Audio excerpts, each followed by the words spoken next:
Eto nga mga kabayan, ha?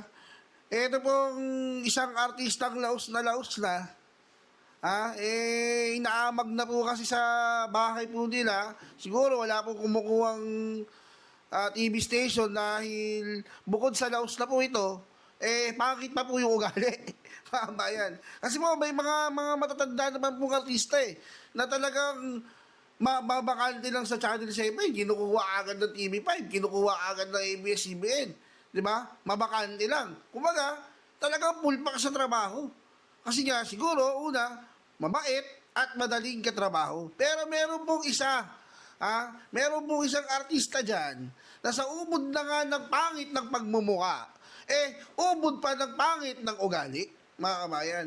At mantakin mo, kung makasita kay Madam Pia Cayetano na akala mo, ang sinisita po niya ay mga jurisprudence, ang sinisita po niya yung boses ni Madam Pia, na akala mo si Madam Pia singer. Ma'am, sitahin mo, pag ayon sa batas, okay lang. Pero doon sa boses naman, di ba, ikaw ka, pangit mong umakting Di ba? Pangit na nga rin ang pagmumukha mo Pero, hindi ka namin binabas noon. Kasi nga, craft mo yan Trabaho mo yan ang pangit na ugali mo.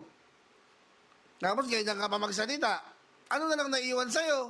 O ito, panoorin mo natin kung paano po sinoblak ni Madam Pia Cayetano. Ito pong bukod sa pangit na muka, pangit pa ang ugali na si Gloria Diaz. Panoorin po natin mga kabayan. So anyway, I was saying guys na nalaman ko na pati na pala ang aking tono ng boses pinagdidiskitahan. And I don't mind. Guys, hindi ako singer. Wala talaga ang boses. Kaya kung maghahanap ka ng campaign na kumanta ako, wala ho kayong makikita. Dahil hindi ko talent yung pagkakanta. So, yung pagmomodulate ng boses, hindi ko din po talent yun. Pasensya na po. I respect people's crafts, no? Whether ikaw ay artist sa larangan ng music, ikaw ay artist sa larangan ng acting, artist sa larangan ng painting, I respect it. And wala akong karapatan na husgahan kayo sa craft ninyo.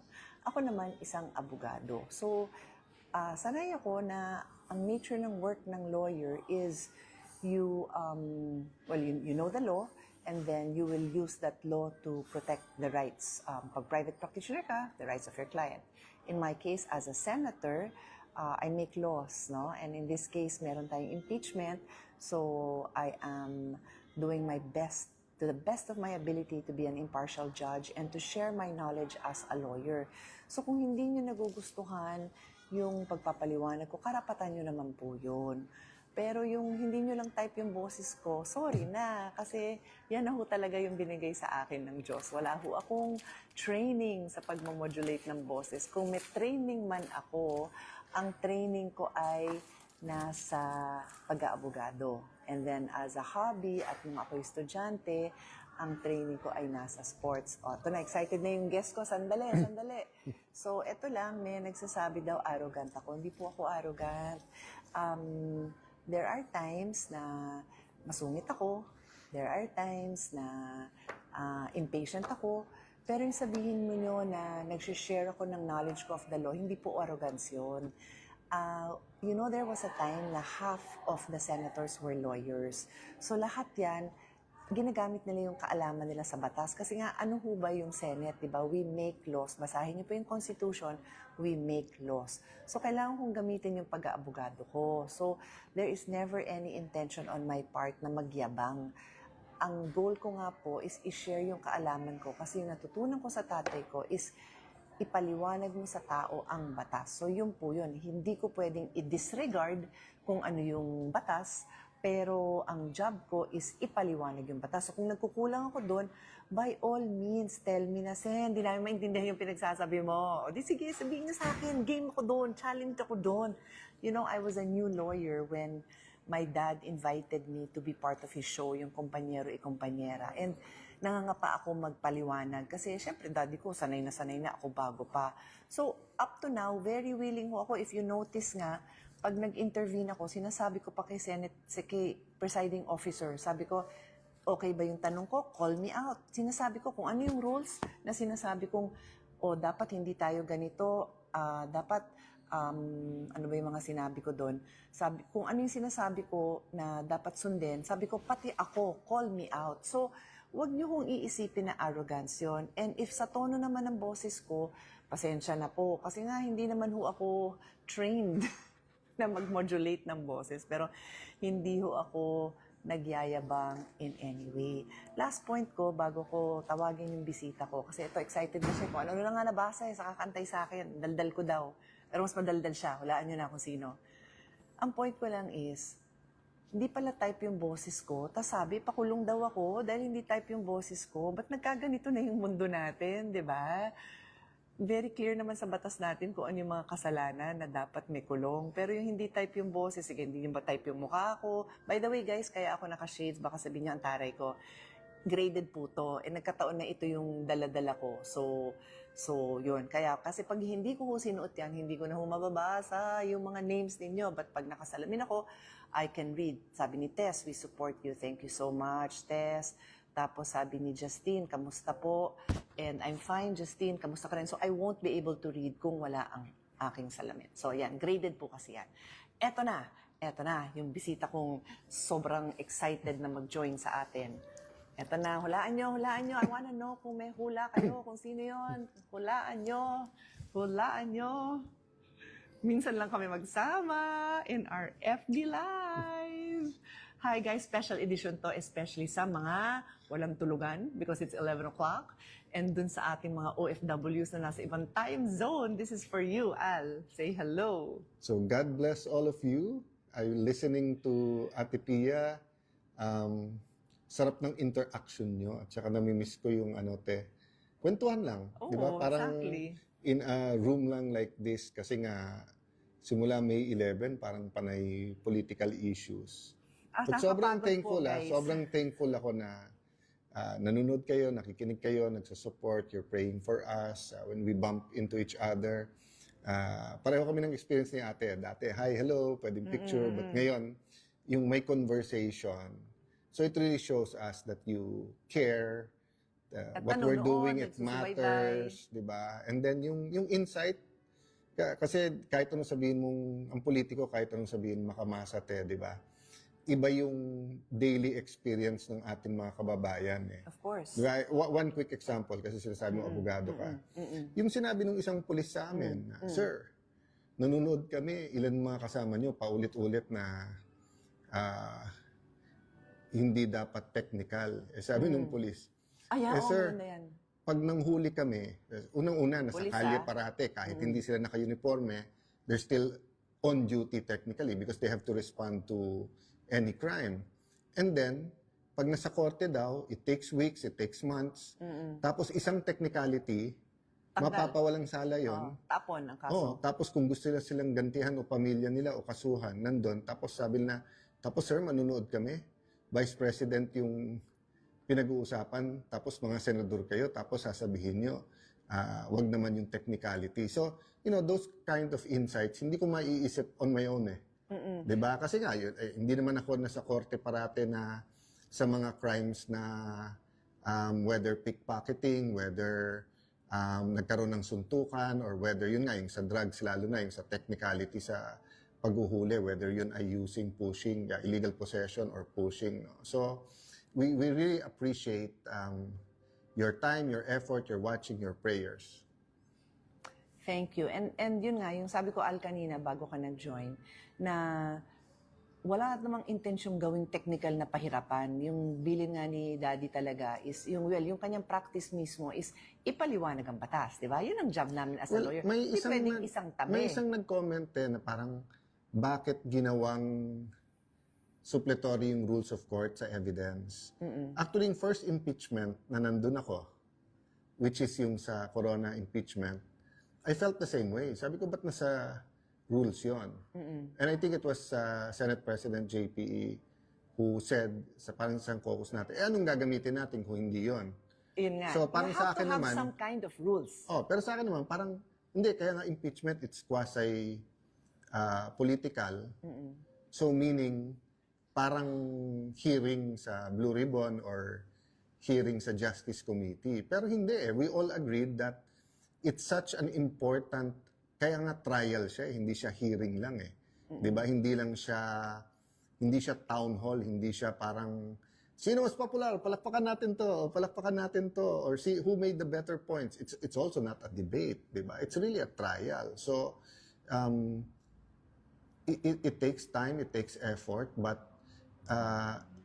let me put it this way, the end does not justify the means. So kung wala kang rule, kung ano yung means mo to get to the end, Paano? palakasan na lang. Yun na nga that's the reason why we have rules. I cannot help but think of this example. Narinig nyo na ang sabihin na basketball nga, may rules, di ba? Tapos pag nag-foul ka, bibilangan ka ng foul. Pag nakailang foul ka, out ka. Di ba? May rules. But tanda mo nung bata tayo, sorry. Nung bata tayo, kahit matuto ka pala magpatintero, may rules yun Di ba? Nandun ka sa guhit. Sa guhit ka nakatayo. Hindi ka naman pwede lumagpas sa guhit at putahan mo yung kinakalabit mo. Iba naman yun, habulan na yun. Iba naman yung rules. Pag sinabing habulan, hindi mo pwedeng batuhin. Hindi batuhan yun, habulan. Yeah. There are always rules. So like sa supina, may rules yun So isang pinag-uusapan namin, pinag-aaralan namin, and back and forth kami ng lawyers ko is kung yung ni-request na supina para sa AMLA, sa anti-money laundering, sa bank account, sa mga bangko, at saka sa BIR, whether nag-comply. So ang style na ginawa ko sa lawyers na tumutulong sa akin, sabi ko, guys, maghati kayo. Kalahati sa inyo, kamping-kampi sa prosecution, kalahati kamping-kampi Parang sa... debate ng high school, di ba? Choose a side. Para I can see both sides, and then I can... Ganun I naman can din ginawa ko sa team ko. read it. Isulat But nyo, both ito yung sides. mabigat, di ba? So kanina, I was mentioning, na may senador, sabi ko nga, sa pagkaalam ko, nag 2 times yung SALN, pero siya na nagsabi kanina, hindi, 4 times. So that in itself doesn't mean na may mali. Oo nga. That in itself doesn't mean na may i-declare mo nga di ba? So I was making the point, but halimbawa, hindi ko siya gusto. So pwede ko bang tawagan na kagad yung AMLA, yung BIR, at saka yung supina. kunin yung Kasi ganun ang parang isang lumalabas dito sa kabila. It's another story, pero rather than sagutin, etc., iba yung sagot. But my point is, guys, pagka kasi may rules, protection natin lahat yon. Kasi hindi naman pwedeng, pag magsasaka ka, iba yung rule sa'yo. Pag bilyonaryo ka, iba rule sa'yo. Pag abogado ka, iba rule sa'yo. Di kung ganun, parating panalo yung rule makers. Yung rule maker, yung sinong gumagawa ng rules. Kasi papalitan lang yan ng papalitan Di ba? Or yung joke sa atin nung bata tayo, yung golden rule. Who has the gold rules? Di ba?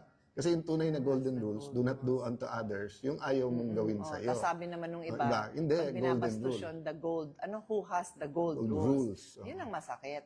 Yun yung ayaw natin mangyari because remember, Al, may kasabihan na lagi din sinasabi ni Daddy noon. Hindi naman siya ang nag-invento noon, but he would always say it, yung those who have less in life should have more in the law. Yeah. And that's why I think that was a U.S. justice. dapat, hindi nga si Daddy ang original noon, Yeah. pero sinasabi parati ni Daddy yun noon. Tama ka, baka US case yan, na kaya ho ako nag-aabalang magpaliwanag ng batas kasi, you know guys, muntik na ako hindi maging lawyer. Actually, hindi muntik. Ito si Alan, bata pa lang yan, gusto na mag-abogado. Kasi I'm almost 5 years older than Alan, okay? So, yung mga friends ko, saan ba rin si Alan? Yung kapatid mo, ang bata-bata lagi may hawak na dictionary kasi nga gusto mag-abogado. Ako, hindi ko gusto mag-abogado, gusto ko mag-teacher kapareho ng mami ko. Then at another time, gusto ko mag-journalist. Anyway, ang At saka sa tagal. pagmamahal mo ng sports, gusto mo mag-chiropractor one time. Gusto ko mag-chiropractor. Isa pa lang chiropractor sa Pilipinas noon. Gusto ko na mag-chiropractor kasi ang hilig ko talaga sa katawan yung sports, palakasin ng katawan. Health. And now, nandiyan na yung mind-body connection, di ba? Mas maraming evidence to show na a healthy body is a healthy mind. Kaya kahit si Alan nagsabi, dati mataba yan, hanapin niyo yung mga pictures, I'm so proud of him. He was like, 40, 50 pounds heavier? He looked 20 years older, 20 years ago. O, iba na yung Mga ano naman, 20 to 30 lang. Oh, sige. Pero basta, you're so fit, you're fitter now. I'm proud of you. Thank you. Nag-iisip siya, ano yan, nag-elliptical, yung parang treadmill, pero hindi tagtag sa, sa tuhod. Anyway, wala tuloy yung pag-iisip ko. Sa rules. Those who have less in life should have more in the law. And that's why, hindi nga ako, muntik na nga ako hindi maging abogado. So, nung naging abogado ko, sabi ko, feeling ko, calling ni Lord sa akin yon. And yet, hindi ko alam kung anong law yung papraktisin ko. Kasi nga, in a way, parang pilit. Kasi hindi ko na alam kung ano yung aaralin ko. Sabi nila, sayang naman, nag-graduate ka ng cum laude, economics, dapat law yan, pre-law yan. Ewan mo ko hilig, parang but napunta ako doon, then awa naman ng Diyos, magaganda naman grades ko, pumasa naman ako, nag-graduate ako with honors. So sabi ko, ano bang law gagawin ko? I did, because ang tatay namin was a lawyer and a practitioner sa law office. Sabi niya, you have to work in a law office para yung tuloy-tuloy, para ka nagma-masters, Yung tuloy-tuloy yung training Didikdikin mo. ka talaga, pero Kumbaga sa grabe doktoral, yung training. para ka nagre-residente. Oo. Balik ka pa, aral-aral. So I did that, not knowing na ang calling ko pala is to become a senator. Hindi ko po alam yun. Hindi ko po alam Walang yun. may Wala alam akong sa ate. balak. Wala. So that's why now that I'm here, I really take my job seriously. And if you look at my track record, sabi nga nung isa, ang yabang mo, hindi ho ako mayabang. But it's my job. It is my God-given job to share whatever talent I have. May mas magaling sa akin magpaliwanag, I'm sure. May mas matalino sa akin, I'm sure din. Pero kung ano man yung konting talino na nabigay sa akin, I have to use it. what siguro kasi tayo share lumaki tayo as- na respect kahit nag-argue. Nag-argue kami. Minsan lagi three-way, kami four-way. nag-aaway, Minsan, oo. minsan Pero- parang kampi si dad sa view ko, kampi kay ate, kampi sa... But minsan, 3-4 kami. But sabi niya, as long as may logic ka, as long as yun ang paniniwala mo, anuhin mo. And minsan, it's so nakakaasar because you really believe in it. Or, just because yung parang, ba't hindi tayo mag-agree? Pero yung time na yun, wala naman yung parang galit na tayo kung we disagree. Or kulong mo na yan kasi we disagree. Yeah. Guys, there's nothing wrong with having arguments, disagreeing. In fact, it makes you better. I mean, Yeah, kung, and kung that's why- every point in my life, si ate agreed with me, I don't think I'll be... I still have a lot of flaws. I'm still a work in progress. But tingin ko between the women in my life, my mom, my wife, Lani, and si Ate Pia, di ba, they tell pag gusto o hindi. In fact, buong buhay ko ngayon lang nila pinayagan to. Bagay naman, Nagulat ako bagay kasi hindi ako mahilig sa magbalbas. Every Holy Week kasi, di ba, te? At Pero- ina-attempt ko yan. Kasi pagdating pa lang nung Saturday before the Palm Sunday and before Monday, pinapatubo ko na. Yan. Tapos mga Monday pa lang, Tuesday, yan, si ate, si Lani, shave mo na yan, etc. Nung nag-start yung impeachment, sabi ko kasi, they might shave our votes. Din sabi ni Robin at saka ni Senator Jinggoy, tapos later sabi ni Mark, wag na tayo mag-shave. Sabi ko, don't shave our votes. Kaya nagulat nung sinabing 2/3 is 16. Shave na ba tayo? Kaya lang nga, grabe yung araw so fast di ba? Tsaka, guys, for me, ate makes it look so easy na yun ang belief niya, yun ang but grabe yung aral at saka yung kailangan mong malaman, kailangan mong i-review kasi hindi naman namin everyday practice yan di ba? And even if you're in litigation, Nag-aaral pa rin yung mga sa abogado. In evidence and fairness, everything. nag-aaral pa rin yung mga yon. Alam namin, lahat naman nag-aaral. So, yun lang. Mabalik lang tayo dun sa Iwanan ko na kayo. Kasi minsan ko lang din makasama si ate yung mga pamangkin. Kanina nga. Tinuturuan ako ng nag-chess chess. Alam nyo guys, lasa. Sabi ko kay Al, kailan ka ba gumaling mag-chess? Kasi sa pagkakaalam ko, lahat ng sports, mas magaling ako. Ba't ngayon magaling ka na mag-chess? Then nag-start nung pandemic nga. Kasi nga, yung mga bata sa bahay, tapos hindi naman pwedeng hindi ka mag-anak. But still hindi ko maintindihan. Then when si Lucas started attending, yung coach niya, hindi kami nagkatuluyan once, pero ina-encourage ako. So, ang ginawa ko, nagbaon na ako ng chess set sa kotse. So, every time nagla-lunch or dinner, tapos may kasama si Lani na marunong mag-chess, and then, nung nagkagulo na sa Senate, simula May 11, yun, pag may 5-minute break, may 20-minute break. May kasama din ako sa office na magaling na tinatalo din at natututo. Kailangan tagal tumira. Kaya Doon kami. Siya parang 1 out of 5 times ko lang siya kalaban. And then, of course, special mention, Brother Jeremiah Belica, scientific Pareho sila actually ni Lucas. Scientific maglaro. Alam nila yung di ba yung parang sa gitara guys or sa piano, di ba te? Meron yung sa kapa. Tapos talagang Yung notes, talagang gano'n. meron naman yung sa notes na tuto na very, what you call this, Ano ka, academic, kapa? scientific. Ano ka? Kapa ka?